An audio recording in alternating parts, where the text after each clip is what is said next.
2012년에 개봉한 범죄와의 전쟁이라는 영화가 있습니다. 1980년대, 90년대 조직폭력배를 통해서 당시 우리 사회의 어두운 면을 그려내고 있는 그런 영화입니다. 청소년 관람 불가 등급에도 불구하고 흥행에 성공했는데 이 흥행에 걸맞는 숱한 유행어를 낳았습니다.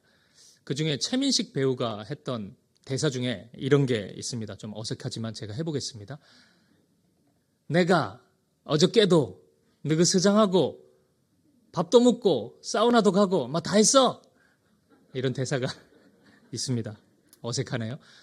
경찰서에 잡혀가서 경찰서장과 내가 얼마나 친한지를 강조하는 재밌는 대사입니다. 근데 제가 오늘 굳이 이 설교의 시작을 어색하게 흉내까지 내면서 이 영화의 대사로 시작한 이유가 있습니다. 오늘날 이런 식으로 하나님과의 친밀함을 자랑하는 사람들이 너무 많이 있기 때문입니다. 내가 하나님이랑 얼마나 친한데, 내가 주의 종이잖아. 내가 원하는 대로 하나님 다 해주셔. 하나님 무조건 내 편이야. 내가 얘기만 하면 하나님이 내가 원하는 대로 다 응답해 주시는 분이야. 이렇게 이야기하는 분들이 너무 많습니다. 꼭 최민식 배우가 했던 대사 같습니다. 내가 오늘도 교회에 와서 예배도 드리고 헌금도 하고 목사님이랑 악수도 하고 다 했다는 거예요. 그러니까 하나님이 원하는 대로 다 해주지 않겠냐 이렇게 얘기하는 겁니다. 그런데 여러분, 이런 관계의 고백 안에는 우리가 기대하는 하나님과의 친밀함은 없습니다.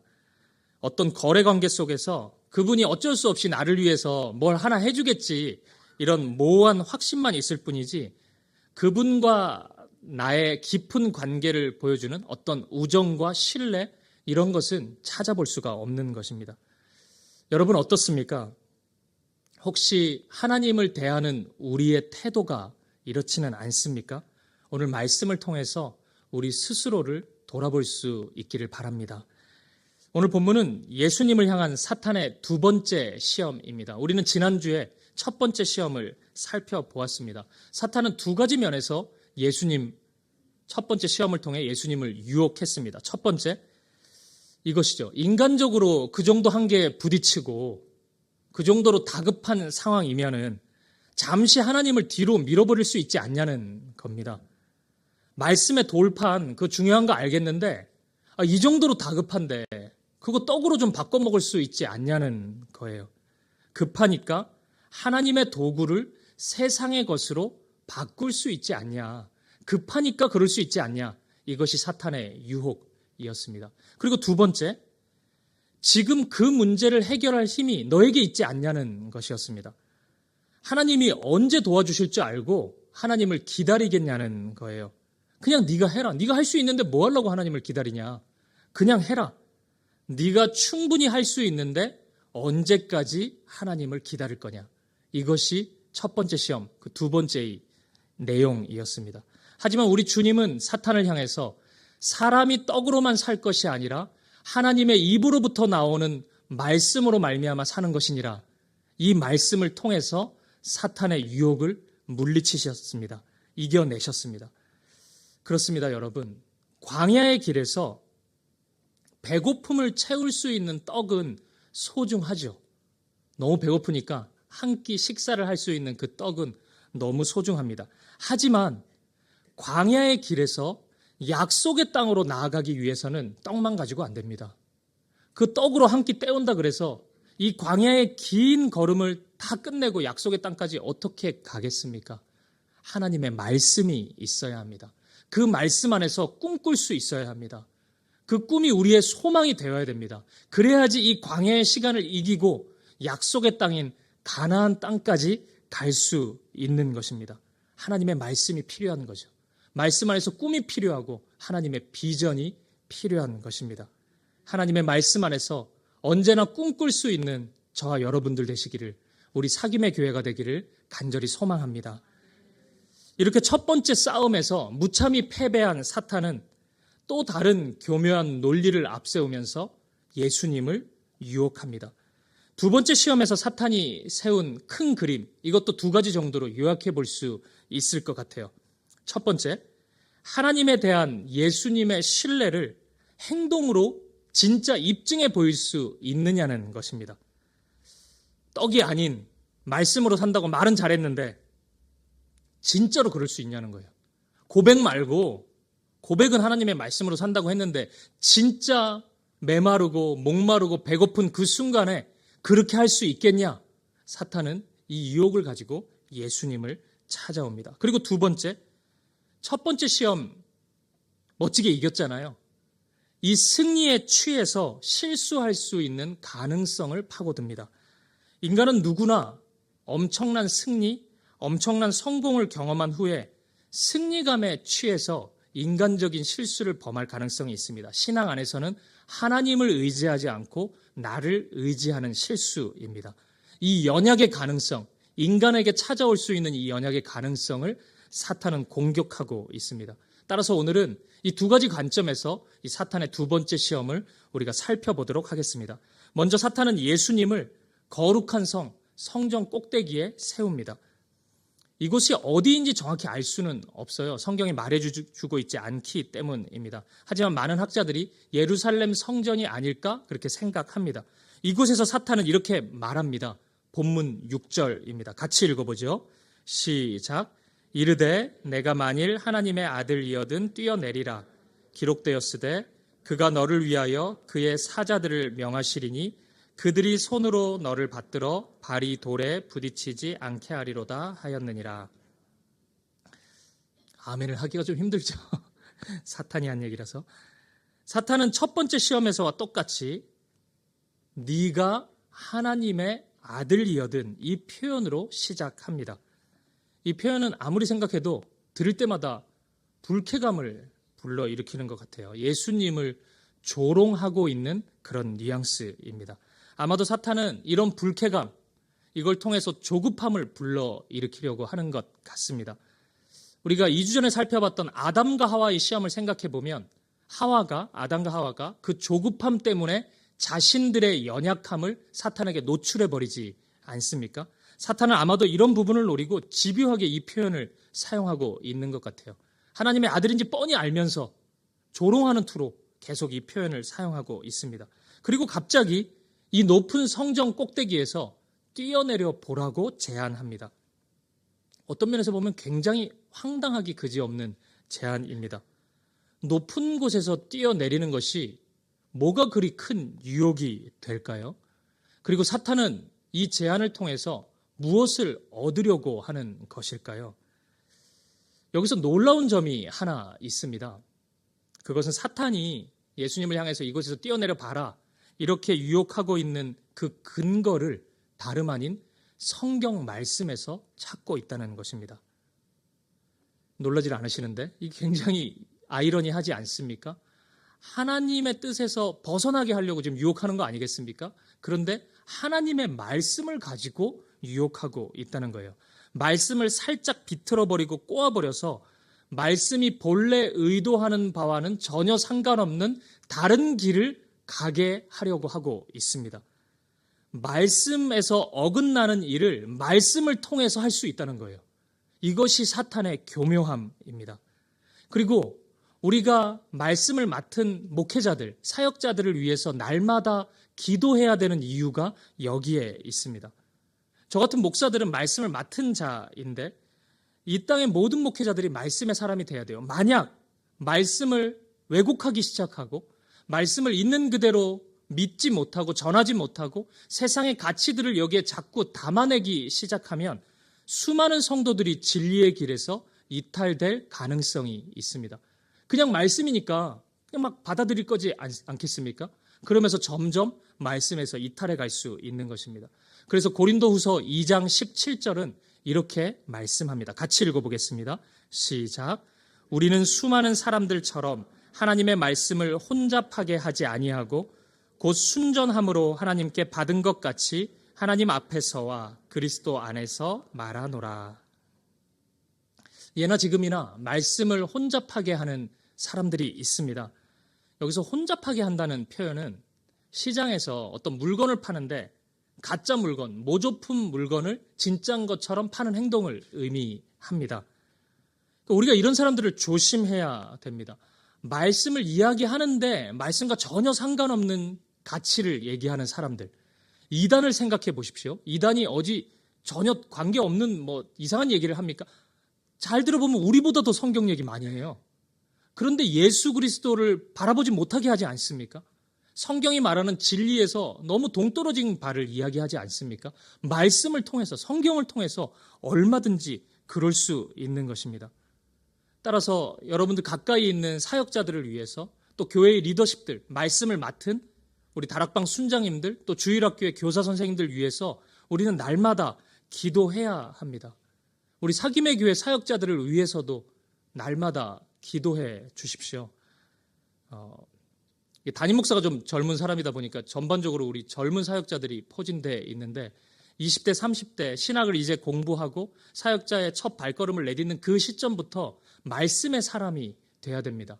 말씀에 사로잡혀야 되고 말씀을 온전히 전하는 것에 익숙해져야 되고 그 말씀 안에서 하나님을 만나는 훈련을 계속 받아야 됩니다. 많이 기도해 주십시오. 우리 다가오는 화요일 날 히브리서 마지막 성경을 가지고 새벽 기도 때 사역자들을 위해서 잠시 좀 기도하는 마음을 나누고 싶은데 날마다 사역자들을 위해서 기도해 주시길 부탁드립니다. 그리고 우리 또한 말씀의 사람이 돼야 됩니다. 순전함으로 말씀 안에 굳게 서서 어떠한 간교한 유혹에도 흔들림 없이 믿음의 길을 걸어갈 수 있는 우리가 되기를 간절히 소망합니다. 다시 본문으로 돌아와 보겠습니다. 사탄이 노리는 것이 바로 여기에 있습니다. 말씀을 약간 꼬아서 말씀으로부터 이탈되도록 유혹하고 있는 것입니다. 오늘 본문 6절의 사탄의 말은 구약 성경에 있는 시편 91편 11절과 12절을 인용한 말입니다. 시편 91편의 내용은 이런 내용이에요. 하나님을 의지할 때 하나님께서 언제나 어디서나 지키시고 보호해 주시겠다는 약속의 고백입니다. 그래서 시편 91편은 이렇게 시작합니다. 1절, 2절, 시편 91편 1절, 2절을 함께 읽어보겠습니다. 시작. 지존자의 은밀한 곳에 거주하며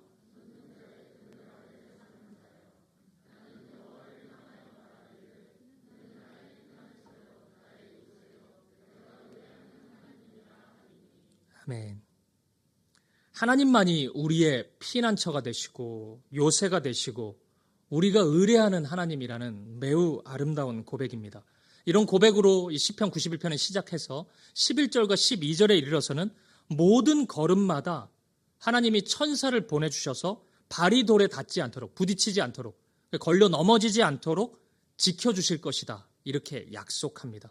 그리고 사탄은 바로 이 말씀을 인용하고 있습니다. 이토록 아름다운 믿음의 고백을 사탄은 예수님을 시험하는, 우리를 시험하는 도구로 사용하고 있는 것입니다. 사탄은 이렇게 얘기하는 거예요. 지금 이 말씀을 그대로 확인해 보자고 제안하고 있는 것입니다. 네가 떡으로만 살지 않고 하나님의 말씀으로 산다 그러지 않았냐? 이 시편은 하나님의 약속의 말씀이 아니냐? 나도 믿는다. 당장 확인해 보자.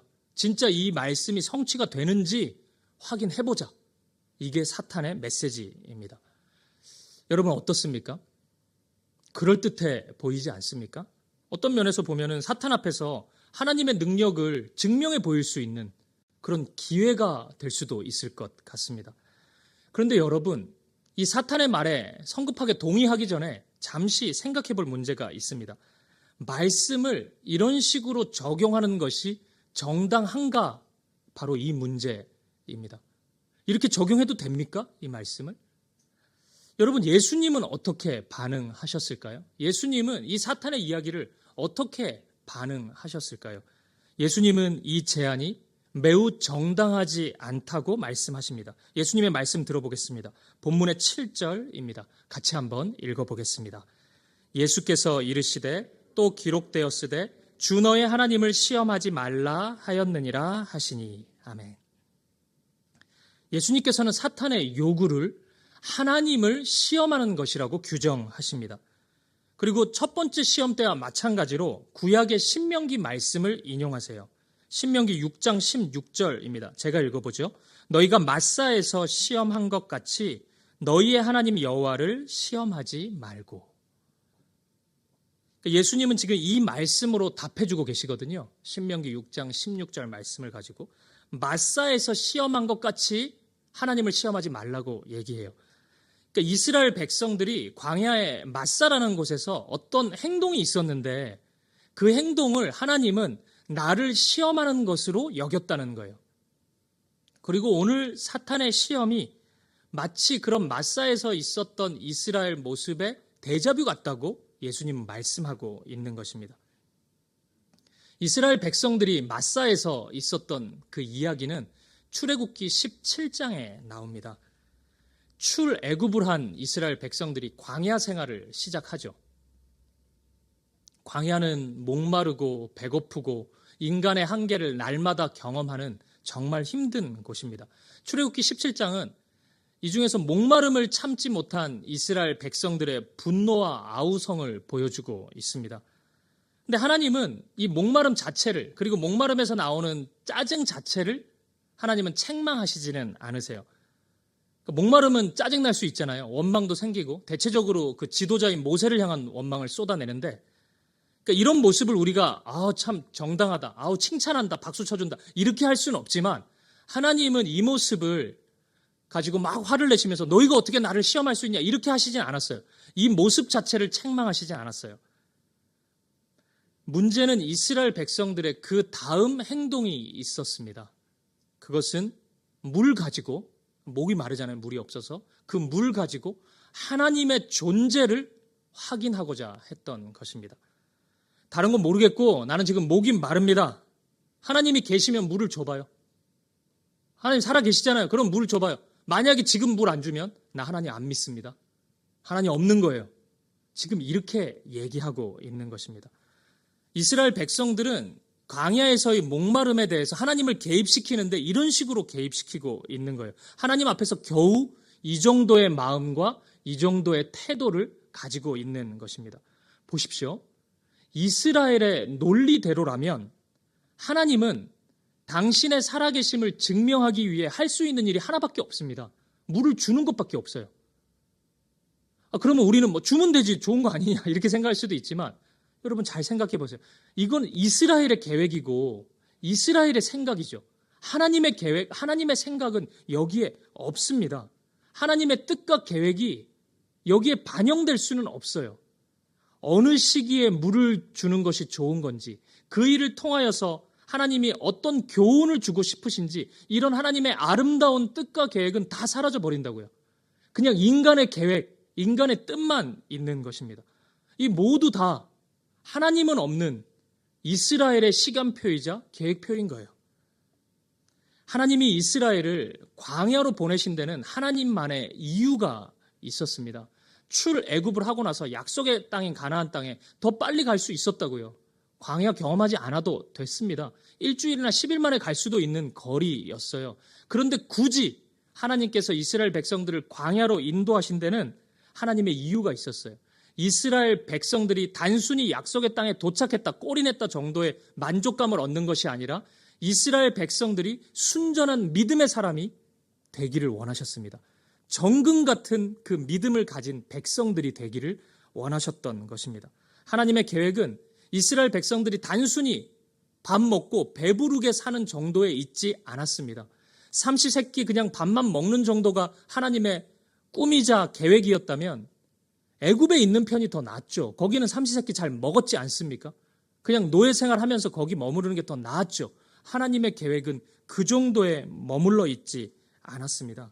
순전한 믿음을 가지게 하기 원하셨습니다. 그래서 광야로 인도하셨습니다.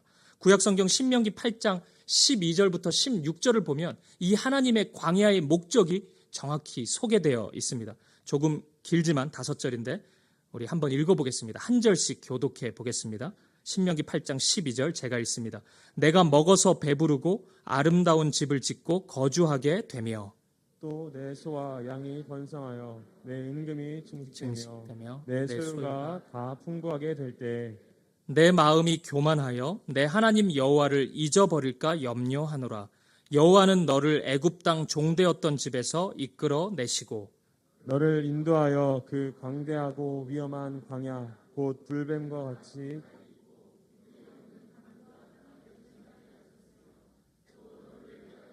단단한 반석에서 물을 함께 읽습니다. 내 조상들도 알지 못하던 만나를 광야에서 내게 먹이셨나니 다 너를 낮추시며 너를 시험하사 마침내 내게 복을 주려 하심이었느니라. 아멘. 하나님이 이런 경험해보지 않은 상황으로 인도하셨던 것은 배불러서 일이 잘 돼서 하나님을 잊어버리지 않도록 하기 위해서, 이런 상황 속에서 하나님이 돌보시는 분임을 경험케 하기 위해서 그랬습니다. 그리고 이런 훈련과 연단을 통해서 하나님은 마침내 진정한 축복을 이스라엘에게 허락해 주기 원하셨습니다. 이스라엘을 향한 하나님만의 계획과 하나님만의 아름다운 뜻이 있었던 것입니다.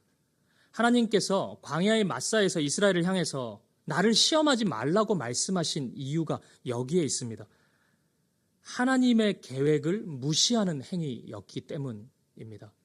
지금 물을 주지 않으면 하나님 없는 겁니다. 이렇게 얘기하는 것은 하나님이 어떻게 인도하시고 어떻게 아름답게 역사하실지에 대한 하나님을 불신하는 고백이기 때문입니다. 어떻게 하나님의 일하심을, 하나님의 살아계심을, 하나님의 사랑을 물 이런 거 가지고 확인할 수가 있습니까? 그런데 여러분, 이런 마음은 오늘 우리에게도 자주 나타나는 마음입니다. 하나님, 말씀 보니까 내 영혼이 잘된 같이 범사에 강건하다면서요. 나는 왜 강건하지 않습니까? 하나님 살아계신 거 맞습니까? 하나님, 내가 일주일 작정하고 금식 해보겠습니다. 다음 주에 이 사업 성공하는지 안 하는지 내가 볼 겁니다. 실패하면 하나님 계신 거 아닙니다. 또는 내가 1년 동안 딱 다음 세대 교사 한번 해보겠습니다. 교사가 끝나는 날 내가 준비하는 이 시험 합격하는지 안 하는지 볼 겁니다. 안 하면 하나님 없는 거예요. 나하고 이제 끝나는 거예요. 여러분, 이런 식의 고백이 우리 가운데 은연중에 굉장히 많이 나타나지 않습니까? 하나님의 살아계심을, 하나님의 사랑을 너무나도 나의 뜻, 나의 계획 안에 딱 묶어버려서 그 틀 속에서 확인하려고 하는 모습이 너무나 많지 않습니까? 이 프레임 안에서는 여러분, 하나님이 내가 원하는 거 들어주는 것밖에 없잖아요. 그걸 또 좋아할 수도 있죠. 그러주시면 안 되나, 그러면은. 그냥 원하는 거 다 들어주시면 안 되나. 여러분, 이 광야의 모습을 보십시오. 그러면 하나님의 뜻과 계획은 없다니까요. 내가 원하는 것밖에 없지 않습니까?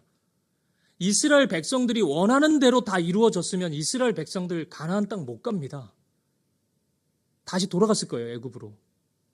여러분, 내가 원하는 것, 내가 계획하는 뜻과 계획, 그게 온전한 게 아닙니다. 하나님이 온전하신 거죠.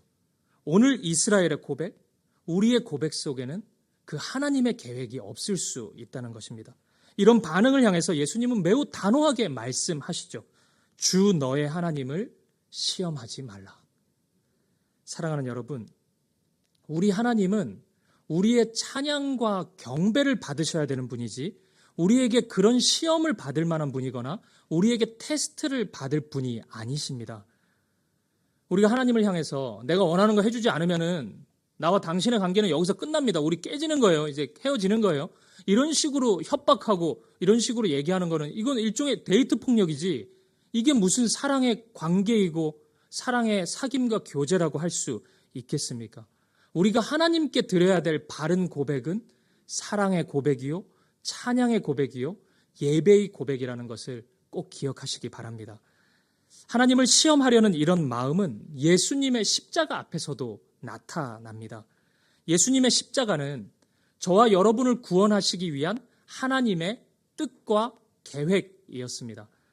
그러니까 예수님이 고난당하신 것은 그냥 한번 고난 당해볼까? 아니면은 하나님의 아들이 고난당하는 거 보니까 너무 슬프지 않니? 뭐 이런 감정을 불러일으키기 위해서 한 게 아니고, 우리의 죄를 짊어지시고 대신 감당하시고 우리를 대신해서 죽으시고 그 결과 우리를 구원하시기 위한 하나님의 놀라운 계획이었어요.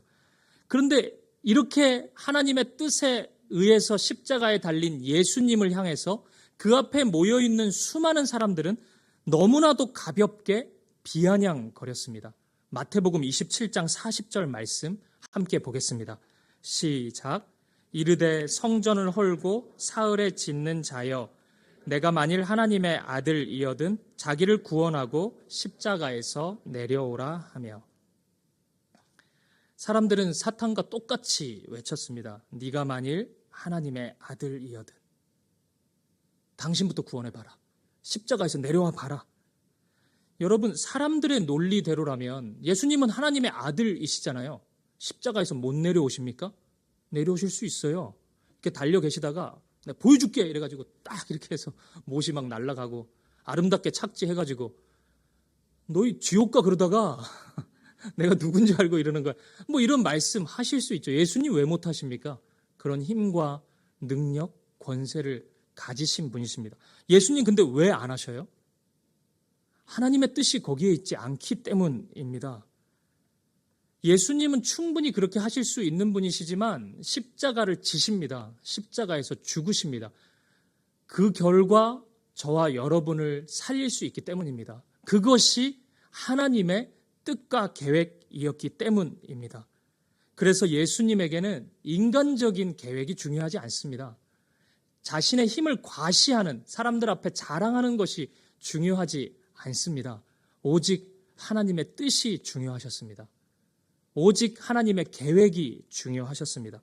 그 하나님의 뜻 안에서만 하나님의 구원이 나타나고 하나님의 지혜가 나타나고 하나님의 사랑이 나타날 수 있기 때문입니다. 근데 여러분 잠시 생각해 보죠.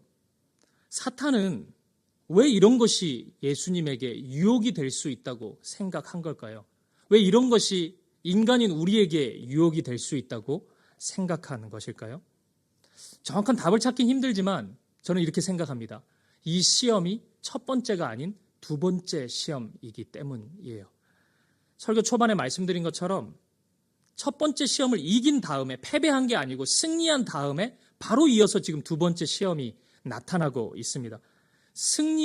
승리감에 취해버리면 그 다음에는 근거 없는 자신감 때문에 겸손함을 잃어버릴 수 있습니다. 우리 인간은 그렇게 연약한 존재입니다.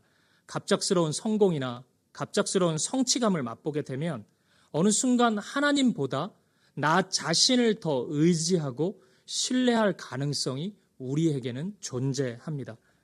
여러분 기억하십시오. 승리나 성공의 경험이 너무 값지죠. 소중하죠.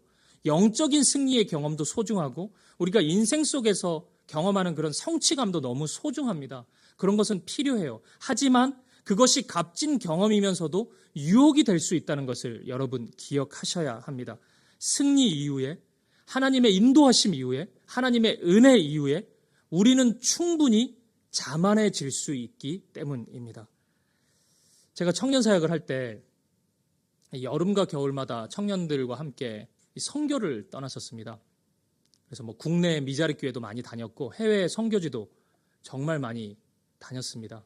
제가 어느 특정 국가는 5번을 간 적도 있어요. 그러니까 얼마나 많이 선교를 다녔겠습니까? 근데 선교를 단기 선교를 뭐 1주일, 2주일, 3주일 막 이런 식으로 준비하다 보면은 이 준비하고 실제 사역을 할 때 참 힘든 멤버가 있습니다. 누군지 아십니까? 처음 선교를 참여하는 사람일까요? 아니면은 이 선교지에서 우리가 해야 될 사역에 재능이 없는, 은사가 없는 사람일까요? 아닙니다. 처음 참여하는 사람, 또 은사가 없는 사람 함께 아름답게 준비할 수 있고 아름다운 사역할 수도 있습니다. 누가 힘든 멤버냐면 여러 번 다녀온 친구들입니다. 선교의 경험이 여러 번 있는 사람들. 참 희한하죠? 전부는 아니지만 상당수 저를 힘들게 했던 우리 멤버들을 하나 되지 못하게 했던 친구들은 이 선교의 경험이 많이 있었던 사람들이었어요. 왜냐하면 그 경험이 하나님을 바라보지 못하게 하더라고요. 내가 경험을 했잖아요. 내가 작년에도 여기 갔다 왔다는 거예요. 그러니까 본인 얘기가 다 옳아요. 작년과 똑같은 은혜를 주실지 또 다른 차원에서 하나님이 일하실지 알 수 없지 않습니까? 그런데 이 친구는 작년에 갔다 왔던 그 경험 때문에 하나님의 말씀을 의지하지도 못하고 하나님을 온전히 바라보지 못하더라고요. 경험만 의지하는 거예요. 내 얘기 들어보라는 거예요. 내가 재작년에도 갔었고 작년에도 갔었기 때문에 이런 일이 있었는데 올해도 그렇다는 거예요. 여러분 바로 이것이, 이 경험이 너무 값지고 너무 훌륭하고 아름다운 경험이지만 선교를 선교되지 못하게 할 수 있었다는 것입니다. 오늘 우리가 주님 안에서 만약 우리 중에 뭔가를 경험하고 뭔가 그 은혜 안에서 자신감이 생긴 분들이 있다면 여러분 지금이 더 기도하셔야 될 때입니다. 더 겸손히 하나님을 붙잡고 하나님을 의지하셔야 될 때입니다. 오늘 이 말씀을 마음에 새기십시오. 고린도전서 10장 12절입니다.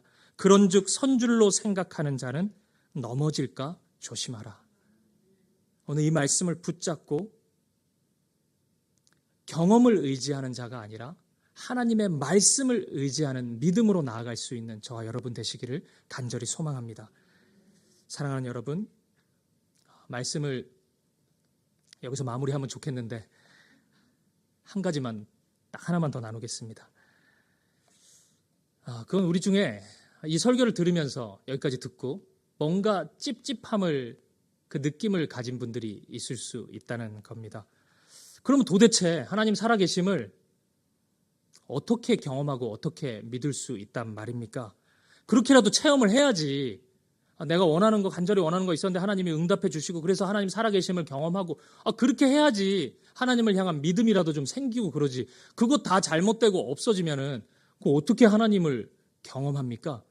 이렇게 질문할 수 있습니다. 그리고 실제 그런 경험이 여러분들의 믿음을 붙잡아준, 더 든든하게 붙잡아준 그런 체험이 있는 분들도 있을 겁니다. 그럼 내가 체험한 것들은, 내가 원하는 거 하나님이 허락해 주셔서 내가 그 하나님의 사랑을 체험했고 그래서 계속 그 믿음으로 나아왔는데 그거 다 잘못된 겁니까? 그거 옳지 않은 겁니까? 이렇게 질문하고 싶은 분들이 있을 수 있습니다. 여러분의 그런 생각, 그런 경험이 틀린 것은 아닙니다. 잘못된 것도 아닙니다. 하나님은 실은 우리의 수준에서 상당 부분 맞춰주시고 그렇게 일하시는 분이십니다. 우리가 이 땅에서 우리의 생각을 고집하는 것에 있어서 사실은 좀 까놓고 얘기하면 하나님은 대부분 우리를 맞춰주세요. 그런데 여러분, 그렇다고 해서 그런 모습이 매우 이상적인 모습이거나 우리가 추구해야 할 바람직한 모습은 아닙니다. 그런 모습을 우리가 성숙하다고 평가할 수는 없다는 거예요. 저는 학창시절에 예수님을 믿고 10대, 20대 보내면서 참 은혜를 많이 경험했습니다. 그런데 일상적인 은혜의 경험이 정말 많았어요. 신앙생활을 시작하니까 하나님이 사소한 기도에도 정말 많은 응답을 해주시더라고요.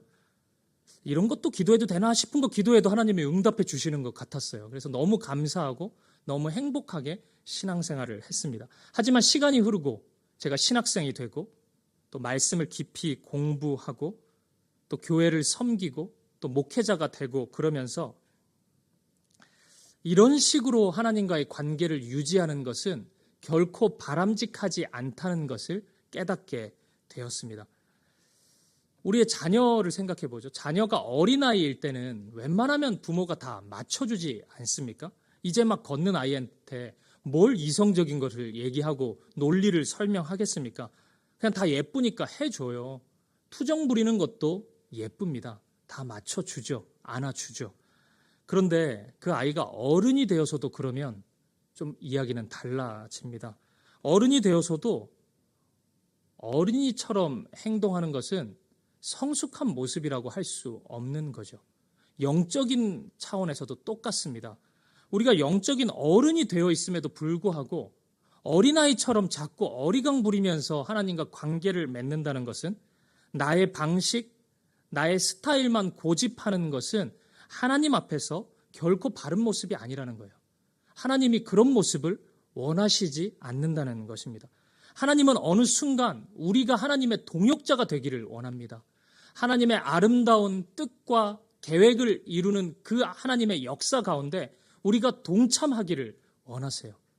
우리와 함께 하나님의 일을 이루어 가시길 원하십니다.